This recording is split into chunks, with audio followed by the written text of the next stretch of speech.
Bom, mesmo nos sistemas mais preservacionistas, né, como o sistema de plantio direto, né, que nós vimos anteriormente ali, nós podemos observar que ainda assim existem perdas do solo e da solução e de elementos que fazem parte ali do sistema, né?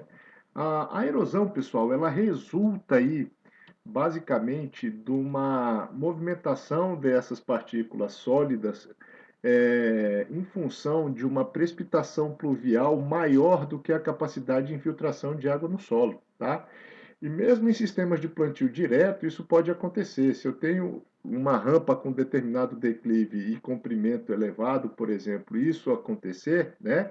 Uma chuva com uma intensidade superior à capacidade de infiltração de água no solo, além dessas partículas sólidas aí serem arrastadas, né, na enxurrada, a palha também pode ser retirada dali, tá? Então existe, mesmo em sistemas de plantio direto, essa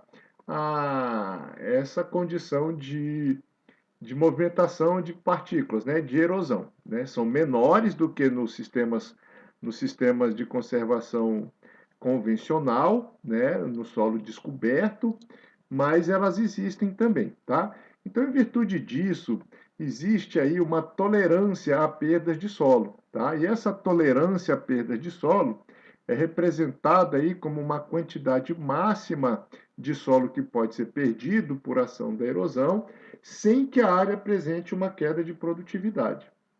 E esses autores aqui, ó, Bertone e Lombardi, em 1990, eles estabelecem essa tolerância de perda de solo em função das classes de solo.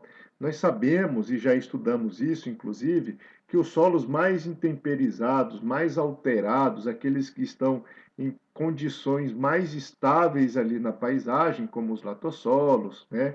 De certa forma os agissolos, ou seja, os solos mais profundos, eles podem ser perdidos, tolera-se uma perda maior nesses solos do que aqueles solos jovens, como os neossolos, né, litólicos, por exemplo, que são solos cujo perfil apresenta uma profundidade superficial, próximo de 50 centímetros, 70 a 80 centímetros.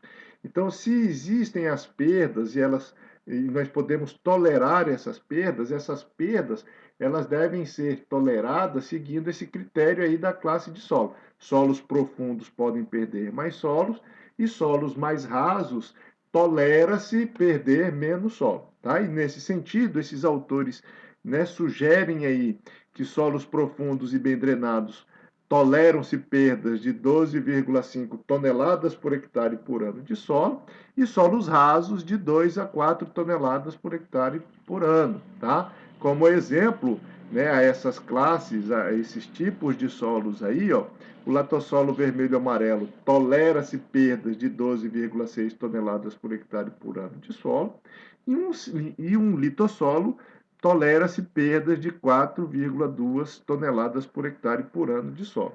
A propriedade condicionadora para isso daí, né, é a profundidade do perfil, favorável ao desenvolvimento do sistema radicular, tá?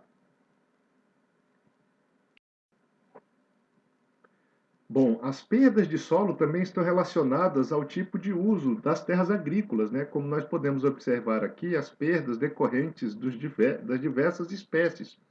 E podemos notar, inclusive, que para algumas culturas, né, principalmente aqui nas culturas ditas temporárias, essas perdas são substancialmente maiores do que se é tolerado, né, de perda de solo aí.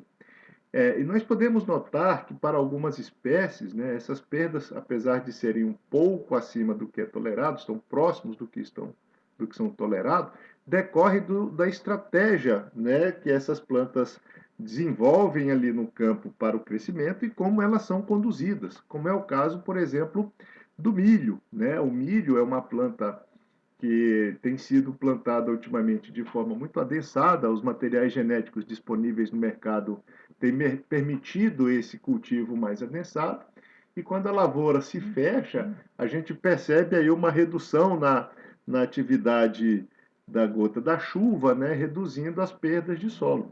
Mas quando a gente compara, por exemplo, com a mandioca, né, a mandioca apresenta aí 33,9 toneladas por hectare por ano de perda de solo, que é uma cultura chamada de temporária, né, retirada ali a cada a cada ano, um ano e meio da área de cultivo. Mas as perdas são substancialmente maiores do que se tolera. E essas perdas, pessoal, decorrem da utilização da mandioca. O principal produto obtido ali para essa espécie seriam as suas raízes. Então, causa-se uma perturbação muito grande no solo, né, promovendo aí essas perdas elevadas de solo com a colheita das raízes, da mandioca, né?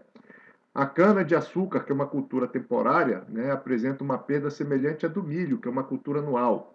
Cana-de-açúcar, 12,4 toneladas por hectare por ano, em função das características dessa espécie, onde a gente consegue aí fazer cortes a cada ano e meio, né, permitindo 4 rebrotas da espécie, sem a gente precisar replantar novamente.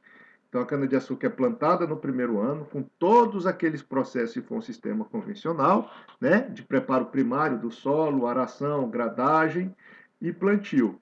E nos anos seguintes, ou depois da sua colheita, né, após a safra, essa cana ela é cortada, ela é colhida, tá? E destinada aí para a finalidade, produção de açúcar, de álcool, alimentação animal, e não se replanta cana, tá? Na próxima safra existe uma rebrota, ela é uma gramínea, tá? Existe uma rebrota da cana-de-açúcar e isso é possível, isso acontece por até 4 vezes, tá? Então não precisa realizar o preparo do solo a cada ciclo dessa cultura, ok? Então por isso as perdas ainda, né, que próximos aí do que é tolerável, né, ainda são menores em relação à mandioca, por exemplo, tá? Agora, se nós observarmos essas espécies aqui, ó, elas apresentam perdas aí de 400 a 900 quilogramas por hectare por ano de solo. Por quê? Porque são culturas perenes, são culturas onde a gente não realiza a movimentação do solo com frequência, tá? O milho, pessoal, é uma planta de ciclo curto. Então, dependendo do híbrido, da variedade ou da linhagem que eu estou plantando de milho ali, né, eu consigo plantar 2, 3 safras no ano, tá? O nosso país, o Brasil, ele geralmente tem plantado a primeira safra com soja, a segunda com milho, né? A segunda safra já está acontecendo a terceira safra com milho. Então, né, em sistemas convencionais, essas 3 safras durante a estação de crescimento, elas são precedidas aí dos preparos do solo, tá? O preparo primário, preparo secundário, naquelas áreas onde se utiliza ainda o sistema convencional de preparo do solo, tá bom? Então, por isso que as perdas são elevadas aí, apesar de que é uma planta que depois de madura, né, apresenta uma boa cobertura do solo, tá? Mas mesmo assim as perdas ainda são bem próximos aí do que é tolerável. Já para as culturas perenes isso não acontece, né? Então aquela movimentação de máquinas para o preparo do solo, ela não acontece com frequência como acontece para as culturas de ciclo curto, como o milho, né? E também não acontece mesmo para as culturas chamadas de temporárias, como a cana, a mandioca, tá? Olhem as perdas com soja, 20 toneladas por hectare por ano. São bem maiores do que se permite, né, do que se tolera de perdas aí. Então essa é uma área onde se está fazendo a colheita do milho, né? Então observem aí, plantas com aproximadamente 2,5 metros de altura, né? Apresentam aí, em função do mecanismo de sobrevivência da planta, do indivíduo aí no campo, as folhas de baixo aqui, ó, as folhas da base, quando se tornam sobreadas e passam a ser dreno, né, dos fotossintatos, dos fotoassimilados produzidos pelas folhas de cima, a própria planta mata essas folhas, né, elas senescem, caem da planta e permanecem aqui no campo, né? Como uma cobertura. E além disso, o próprio dossel das plantas aqui, né, as folhas das plantas aqui, contribui com a redução do impacto da gota da chuva, né? Bom, a degradação dos solos, né, ela resulta aí de diversos fatores. E a degradação, a erosão do solo acelerada, né, ela resulta aí da derrubada das matas, né, que também são uma barreira aí física para o impacto da gota das chuvas, né? As queimadas desordenadas, as queimadas, ela causa uma série de malefícios aí para o solo, como nós já discutimos bastante, né? Dentre esses prejuízos do ponto de vista de perdas de solo, né? De alteração ali na estrutura do solo, nós podemos citar a queima, né, de toda a vida ali do solo, de todos os organismos e micro-organismos ali no solo, promovendo uma esterilização do solo em função da elevação da temperatura, né? A aração em encosta inclinada na direção do declive. Vocês vão ver uma imagem posteriormente aqui falando sobre isso. Pastagens com taxas de lotação dimensionadas de forma equivocada, né? Pastagens com muito animal acima da capacidade de suporte da pastagem. Monoculturas, né? Que quebram ali essa harmonia que existia num ambiente antes de se incorporar essas áreas no sistema de produção, né, facilitando o surgimento de patologias, de pragas que podem promover danos físicos aos vegetais, e a morte desses vegetais iria ali causar manchas com solos descobertos, né? A não adubação, tá, gente? Não restituir o que se exporta de nutrientes ali através dos produtos agropecuários. Então, o solo ele vai ser um reflexo, né? Ou melhor, a produção vai ser um reflexo dos nutrientes presentes ali no solo. Então, se eu só retiro os produtos ali agrícolas sem repor a fertilidade, eu estou extraindo os nutrientes as plantas estão extraindo os nutrientes do solo e quando elas são tiradas, os seus produtos são tirados ali da propriedade, eu estou exportando esses nutrientes, né, por intermédio de produtos agrícolas. E se eu não repor isso daí, o crescimento e desenvolvimento das plantas futuro vai ser cada vez menor, né?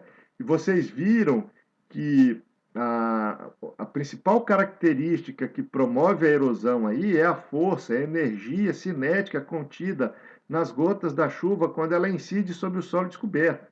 Então dá para se imaginar, né, que quanto maior for essa biomassa na superfície do solo, menor vai ser a energia dessa gota que chegará na superfície do solo, né? Ela perde energia quando ela encontra essa barreira, quando ela encontra os vegetais na superfície do solo, chegando até a superfície do solo com uma energia menor. Então, o Igor Lepsch descreve muito bem aqui nessa figura, né, os processos aí que culminam com a erosão do solo. Então, existe no nosso planeta uma cobertura, né, vegetal, uma cobertura, uma paisagem que foi formada, inclusive, com erosão, que a gente chama de erosão morfológica ou natural, uma erosão lenta, né? E essa harmonia dentro dos nossos biomas, né, com o solo, o relevo, a vegetação, contribui para a manutenção do solo, né, permitindo que esses processos erosivos naturais ou geológicos contribuam com essa harmonia. Quando eu retiro essa vegetação, quando eu altero este equilíbrio, né, nós podemos observar aí o início desses processos erosivos. Então, na figura aqui, ó, o Igor Lepsch descreve a remoção de floresta pelo homem em áreas muito declivosas, expõe o solo à erosão acelerada. Se esta não for controlada, ele se abre em profundos sulcos ou vassorocas. O relevo, ele cita o relevo aqui, o relevo, inclusive, é um dos fatores que compõe um modelo que realiza a predição das perdas de solo, tá? O comprimento do relevo e a sua declividade, que a gente chama de fator topográfico, ok? Então, como resultado dessa alteração da paisagem, né, nós temos aqui a imagem no canto inferior direito, né? A característica aí da erosão acelerada, da erosão antrópica mais marcante é essa daqui, ó, a erosão do tipo invossoroca. Muitas vezes esse tipo de erosão é de difícil remediação, tá? Aqui nós temos algumas imagens, né? Eu falei para vocês que um dos fatores que contribuem com a degradação, né, é a permanência do solo descoberto, né? Vocês lembram do trabalho que eu mostrei para vocês, onde os autores fizeram uma avaliação das diferentes porcentagens de cobertura do solo? Então, isso daqui ó, é uma região no alto, é um solo de uma região chamada de Alto Paranaíba, próximo ao Triângulo Mineiro, tá? Ali em Minas Gerais. Essa foto foi tirada no início de dezembro de 2016 e nós podemos observar o solo completamente descoberto, né? Os períodos críticos, pessoal, para que a erosão seja mais intensificada, resultante aí, né, das precipitações mais intensas e frequentes, eles começam a partir desse período, né, a partir de dezembro, para grande parte das regiões do nosso país, onde as chuvas fortes começam a acontecer. Então, esse solo descoberto durante este período, né, essa é uma área de preparo convencional do solo, muito provavelmente aqui receberia uma lavoura. Essa região é muito característica, nessa região é muito característico o plantio de milho, de sorgo, de soja, algodão, tá? Então, durante esse período, esse solo descoberto, né, sendo manejado aí de forma convencional, é um solo que apresenta um potencial enorme a esses processos erosivos aí. Essa foto foi tirada no mesmo período, tá? Aqui no município do Acará, né? Uma prática bastante conhecida pela gente aqui, a roça com fogo, né? Então era uma área que foi preparada, né? No sistema que nós conhecemos, com a broca derruba e queima para o plantio de mandioca, né? Então observem aí que a vegetação que foi suprimida, inclusive encontrava-se sobre uma rampa relativamente comprida e inclinada, né? E que lá embaixo nós aparentemente tínhamos, né, um corpo de água que está totalmente assoreado, né? Mais imagens dessa região, lá no município do Acará. Podemos observar o plantio de mandioca no entorno ali, né? Fica na beira da rodovia, e o início de processos erosivos, decorrente aí do solo descoberto, né? Vai iniciar a formação de uma vossoroca aqui.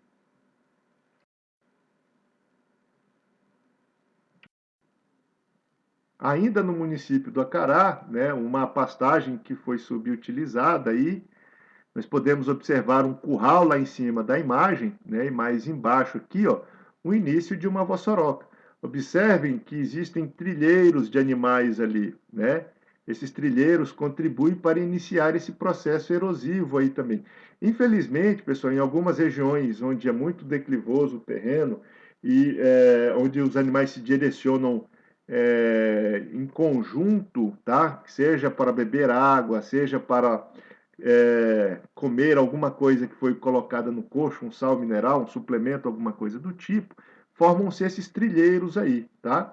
Mas nós podemos notar bem no centro da imagem, né, um solo descoberto, né, com um potencial enorme aí de se formar uma vossoroca, né? E logo abaixo ali existe uma residência, aparentemente uns tanques para a criação de peixe ali, né? Então, são assim que surgem essas vossorocas, né? Essas estruturas aí que culminam com perdas expressivas de solo e que, inclusive, né, diminuem a área agricultável da propriedade. Então, esse terreno aqui, esse local aqui, né, se essa vossoroca não for revertida, se ela não for reincorporada aqui, né, nessa área para produzir alguma coisa, ela diminuiu o tamanho da propriedade, né, desvalorizando aí a propriedade, além de todos os problemas que nós já comentamos até aqui, né?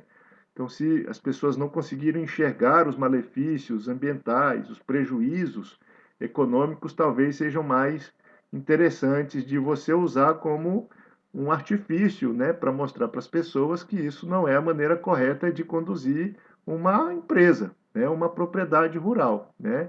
Ela está perdendo terra, né, literalmente. A mesma imagem, tá? À beira da rodovia também.